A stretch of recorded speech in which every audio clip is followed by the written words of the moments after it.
campaign can be found at www.99color.org. And we also, our team is out across the state proactively with outreach to connect with workers and employers in multiple industries regarding heat illness prevention in the workplace. Again, focusing on reaching these vulnerable workers, like in agriculture and in construction, for example. And workers need to know that they can file a confidential complaint with us about a workplace safety and health hazard that they're experiencing. And they can do that with Cal OSHA at a Cal OSHA local district office.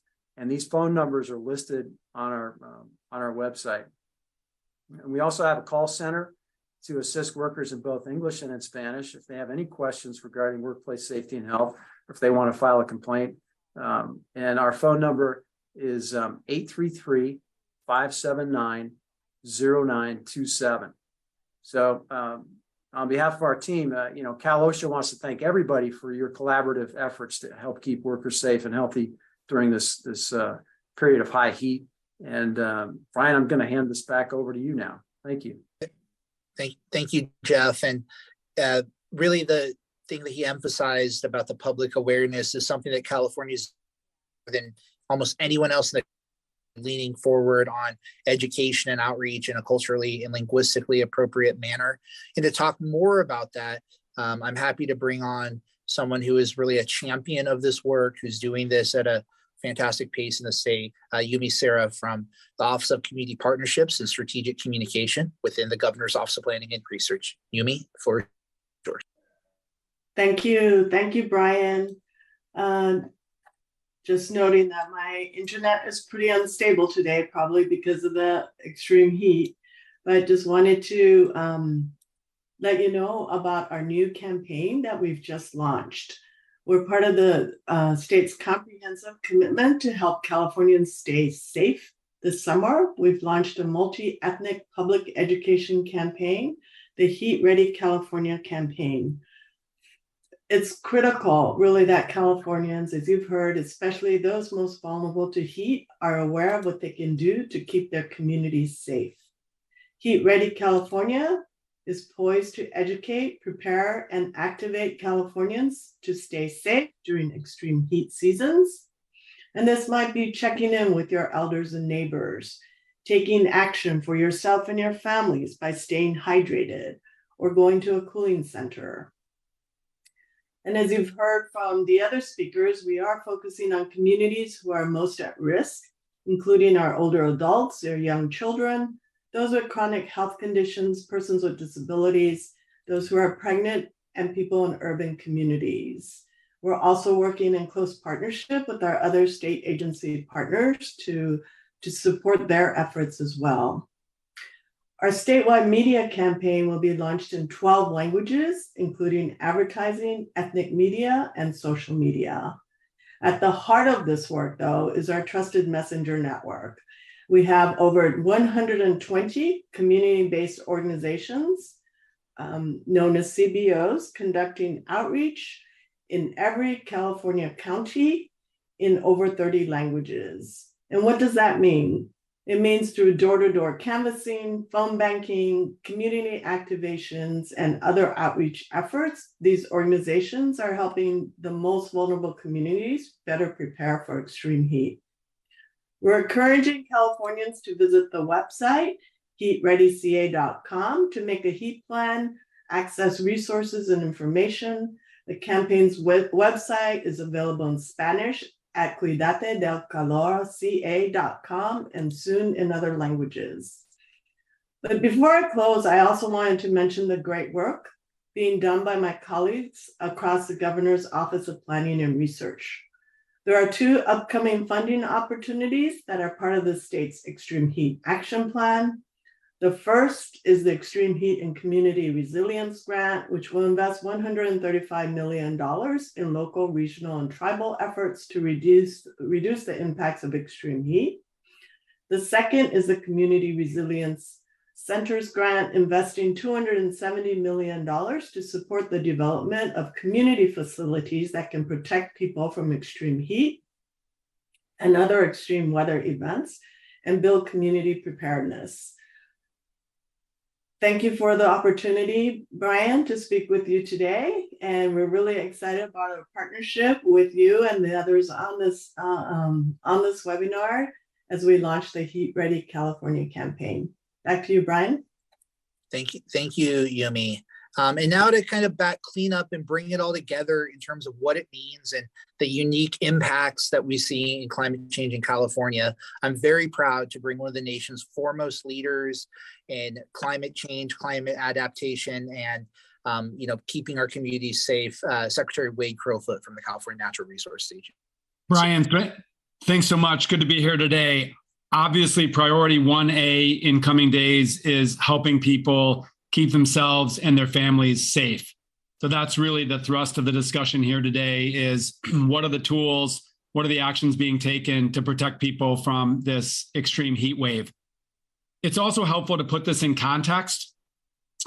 Clearly, extreme heat is one of 5 climate-driven impacts that we're experiencing in an unprecedented way in California. We talk a lot about drought and flood and wildfire, as well as sea level rise and coastal erosion, and it's extreme heat. And as Brian and Dr. Aragon noted, extreme heat may be the most destructive, the most, I should say, dangerous towards public health and mortality of any of these climate-driven impacts, but it's like literally invisible compared to a wildfire or a drought. So that's why it's so important for us all, and huge thanks to you and the media for helping us get the word out around how people can protect themselves. Now, we know that climate change is supercharging these heat waves. We experienced the hottest, longest heat wave in the history of the American West last September. And of course, other parts of Western United States, including Texas and Arizona, have experienced record-breaking sustained temperatures in recent weeks. And of course, the hot weather is now coming to California. Important to note that state leaders have come together to establish an action plan to protect ourselves and our communities within or against these extreme heat events. We call this the Extreme Heat Action Plan. It was launched last year in 2022. It actually updated an existing action plan from 2013. And the notion is it's taking an all of the above, all of government approach to protecting people. So this isn't just a public health issue. This isn't just an issue for the Natural Resources Agency or Cal OES. We're each playing our role at the state government, obviously partnering with local governments and local community-based organizations. I'm so proud and glad of the work that is being done out of the Office of Planning and Research around this new campaign to ensure that everyone in California, regardless of where you live or the language you speak, gets important information to keep themselves safe. Next slide. This action plan that we're now operating under has 4 pillars. The first being public awareness and notification, which is obviously manifest in this call today. Increase the awareness of state residents of both the threats and also how to stay safe. Provide emergency alerts and early warning so that people can prepare for these coming heat waves, and also make available data and modeling that helps experts understand where threats are most severe, what are the most vulnerable communities, and then what are the impacts of these events. Obviously, at the same time, supporting community leaders to strengthen the services and response at a local level, including expanding cooling centers, protecting outdoor workers, which we just heard about, as well as supporting the local and regional response plans that are unique to different parts of the state. Thirdly, we are working more broadly and over a long term to update our infrastructure to adjust to these worsening heat waves, including retrofitting buildings, particularly for folks that don't have the income to retrofit and make safe their own buildings, through adding air conditioning and affordable housing, cooling off roofs by painting roofs white that reflect heat versus absorb it, and then also broadening use of new approaches and technologies such as cool pavement, which similarly to the cool roofs effort is painting pavements a lighter color to reflect heat versus absorb it. And then fourth, and importantly, utilize nature to help us weather and adjust to extreme heat, including expanding trees and shade across communities. Some of our most vulnerable communities to extreme heat don't have tree canopy in their communities or shade structures in public places. So the state is working on investing, funding those most vulnerable communities. We're putting unprecedented amount of funding into greening schoolyards and ensuring that where young people spend a lot of their day, and as Dr. Aragon noted, young people are a vulnerable population. And instead of large swaths of concrete, we're having green schoolyards with shade. And then more areas to actually get outside under shade and out of stuffy homes if you don't have air conditioning. Next slide. Thanks to Governor Newsom and our legislature, we at the state are investing hundreds of millions of dollars into making real this action plan and the 4 pillars that I just discussed: retrofitting housing, protecting farm workers and those working outdoors, establishing this public awareness campaign that you're hearing about, deploying in-person community health educators to get out there in the most vulnerable communities, expanding that shade and tree canopy both across our communities, on our streets and in schoolyards, and then improving our surveillance of these events and monitoring the impacts to public health, the people during these events. So we recognize that climate change is worsening. Heat waves, we're not stranger to heat waves in the West or in California, but these heat waves are becoming more and more dangerous. So we at the state are focused on providing more tools, more public awareness, more infrastructure upgrades to ensure that our Californians can continue to thrive even amidst this changing weather. Back to you, Brian. Thank you, Secretary, and thank you to all the presenters who kind of talked today about California's efforts, both for this heat wave and what we may still see to come as the summer progresses. At this time, we're happy to go to the next slide and throw it over to you, our colleagues in the media. Again, if you're interested in asking a question, you may either put it in the chat or raise your hand now, and we will go ahead and call on those who may have questions. Give folks just a moment to do that.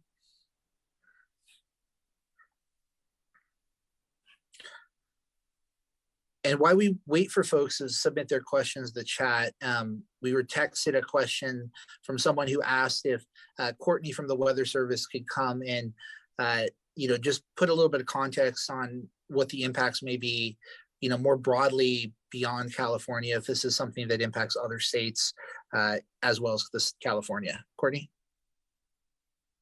Good question. Yes, this is a heat wave that's been impacting areas of the desert Southwest really over the last week or two. So for them, it's a more prolonged event.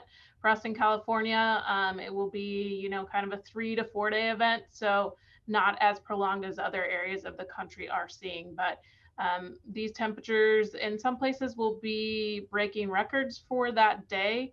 But it is not as extreme as we saw, say, in September of 2022, where we were breaking all-time records. So we do get these types of heat events a couple times a summer at least, and it's not unheard of for July here in California. Thank you, Courtney. A couple other questions that have come in. Someone asked if we would have spokespeople available in Spanish, and if that is something you would like, we would be happy to set you up with individuals either from this or other agencies who are able to do Spanish language interviews. You can email media@caloes.ca.gov, and we'll set you up with one-on-one interviews. And as a reminder, we have simultaneous Spanish translation here that probably may not work for your telecast, but if you want to listen to it back, we'll provide that link as well. Some other questions that have came in. Are there increased of fire risks this weekend given the wet weather, meaning have most dry brush, do we have more dry brush to contend with now? Wade, I know you're not a firefighter, but can you play one a little bit, just kind of channel your best, Chief Tyler, in terms of wildfire risk, and then I can jump on that too. Yeah, as we get deeper into the summer and that vegetation that grew up during the wet spring dries out, we are seeing an uptick in wildfire activity. I get noticed every time there is a new fire that CAL FIRE is fighting, and it's clear that in recent days, the recent couple of weeks, we're seeing more wildfire starts. So I think it's reasonable to conclude that the hot temperatures combined with dry vegetation and dry grasslands in Southern California and the Central Valley, where it will get hottest, will exacerbate wildfire risk. Thank you, Secretary. And Courtney, I know you guys do help with the red flag notifications. You just want to chime in on if there's elevated fire weather that you're seeing from Weather Service perspective. Yes, we are forecasting elevated fire weather conditions this weekend. Across lower elevation where those fuels have dried out.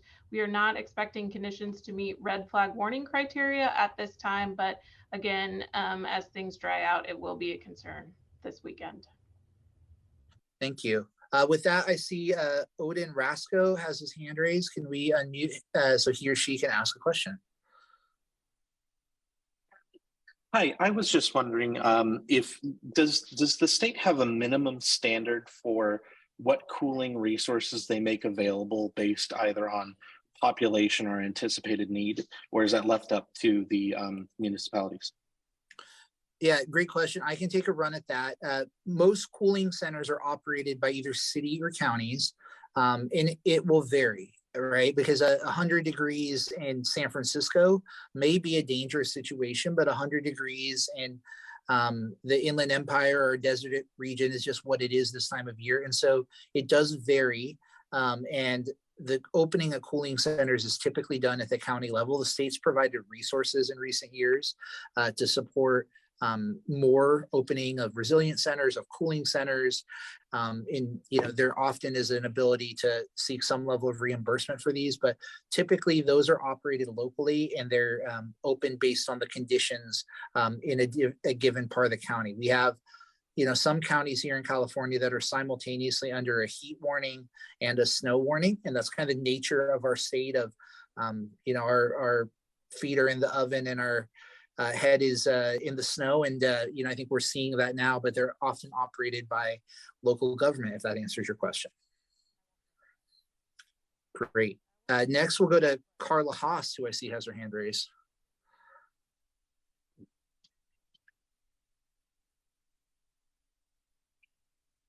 Hi, good afternoon. Thanks for this webinar.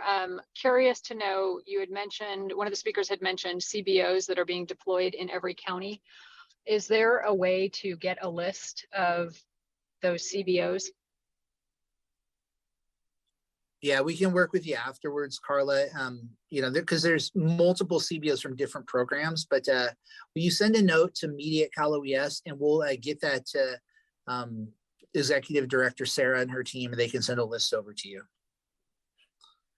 And those are also great folks for you to interview who may be doing work on the ground this weekend, who could be a local voice. Exactly. Thanks very much. All right, I'm going to go back to the chat. I see Jaylene Aguilera asks, any hours of the day to try to avoid here in Imperial County? Courtney, can I maybe throw that one to you? And then maybe I'll have Dr. Aragon talk about outdoor stuff too. Yes, the hottest part of the day is typically between noon and 6 p.m. During these long duration heat events. That heat can linger past when the sun goes down. And so we usually tell people to avoid being outside between about 10 a.m. and 6 to 7 a.m. But again, little relief expected in some areas overnight. Thank you for that. Yes, a great advice. The other thing for people to realize is, and this relates to what I said earlier, you can be young and healthy and still get into trouble when you are exposed to heat. There's two types of heat stroke, what's called classic heat stroke, and that is the temperature outside is high, and you might be at home, you're sedentary, but you get in trouble because you're just unable to get rid of the heat. The second type is what's called exertional heat stroke. That is, you're out burning calories and you're generating heat, and you might be on the coast. The temperature is higher, and you think, oh, I'm by the coast, I'm not going to get in trouble. You can still get in trouble, and that's why people have to really pay attention to what's happening to their body, because you can still get into trouble with heat even if you're strong and healthy. Thank you, Dr. Aragon. We received a question about employers and any efforts the state's doing to get the word out. Jeff, could you maybe take a run at that of how you guys are reaching out to employer groups? Sure. Yeah, we're, as I mentioned, we're doing statewide outreach all around the state through social media. We're partnering with community-based organizations, faith-based groups, entities that represent workers, especially vulnerable workers, to work with us, to collaboratively, to get the word out. We're doing trainings, webinars for employers through a consultation program to reach employers directly. And if I can provide you with more detail about the specifics of all of that after this session today, I'm happy to do that. Thank you, Jeff. I see Nate Perez has his hand raised. Nate, go ahead. Hi, thanks for doing this webinar. To add on to that previous question, is there any sort of extra concern for fast-paced environments, like workers who are delivery drivers or hub workers, and they don't have access to AC often, as well as workers who are outside, like car wash workers and farm workers? Thank you. Jeff, do you want to take that one? Yeah, we're trying to survey the entire landscape, and obviously that's a lot of people, and we're doing the best we can to try and get a handle on the most vulnerable workers and the most at-risk workplace hazard situations, and address those proactively as best that we can. And that would include drivers. So it's definitely on our radar, and we're trying to get the word out. Collaboration is really, the holy grail for us. We can't do this alone. So if you want more information about that, happy to provide that after today. And if you have ideas about how we can do this more effectively, we're always open for that too. Thank you. Yumi, can I bring you back to kind of speak to that a little bit of vulnerable Californians and some of the target outreach groups you guys are doing through the office to speak to them and let them know the resources that may be available? Sure. I think the best place now to get the resources is our heatreadyca.com website. We've just launched that, and there will be eventually resources in 12 languages. So that would probably be the best place for folks to access. And Nate, from our emergency services end, one thing I can share is that the governor's made significant investments in recent years on vulnerable populations, both through the programs you're hearing about today and a program we called LISOS California, where outdoor workers and farm workers are one of the explicit groups that we try to reach out to, because we know they're disproportionately vulnerable and impacted, not just the heat, but some of the other crises we face, like wildfires and smoke. And that will remain a priority in working with business leaders, agriculture through our Department of Food and Agriculture. They often work with the community groups and the farm labor representatives in each county to help get the word out around that. And that is something we want to make sure. And I know, our colleagues at OSHA, should there be bad actors, they noted the reporting hotline before, but there is a mechanism to ensure that, there is enforcement should folks not do the right thing around this heat wave or any others that we may have. And then we received a question on just climate change and whether we think this is something that'll happen more. Secretary Crowfoot, maybe you want to jump in there on, whether this is something we think that may be more common as we move forward. Yeah, the short answer is yes. We're seeing on average hotter temperatures in every season of the year, including our hottest summer months. So the way I talk about this is we've always experienced heat waves in the West and certainly in California. This is supercharging those heat waves. So clearly climate change is going to be driving more extreme weather and certainly more extreme heat events like this. Thank you, Secretary.